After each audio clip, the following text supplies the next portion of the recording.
Hey there, crypto enthusiasts. Welcome back to our channel, where we break down the latest in digital assets to help you make smart moves. Today, we're tackling a question that's on a lot of minds.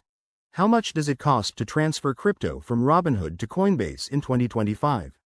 If you're holding assets on Robinhood and want to move them to Coinbase for better features or security, stick around. This guide will save you time and money.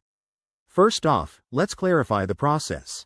Transferring crypto isn't like moving cash between banks. It involves blockchain transactions, which come with fees. On Robinhood, when you initiate a withdrawal, you'll encounter a network fee determined by the cryptocurrency's blockchain. For popular coins like Bitcoin, these fees can fluctuate based on network congestion. In 2025, experts predict Bitcoin transfer fees might range from $5 to $20, depending on market conditions and how busy the network is.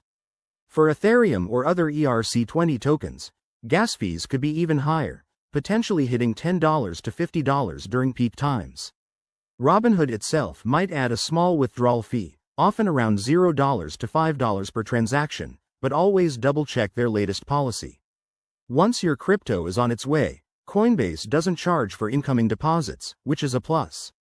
However, the blockchain fees still apply, so your total cost will mainly come from that initial network charge.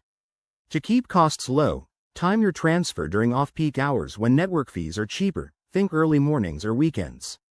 Also, consider using Layer 2 solutions if available for certain tokens, which can slash fees dramatically.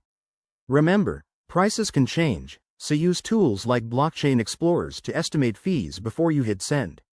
In summary, expect to pay anywhere from $5 to $50 for a typical transfer in 2025, but with some planning, you can minimize that.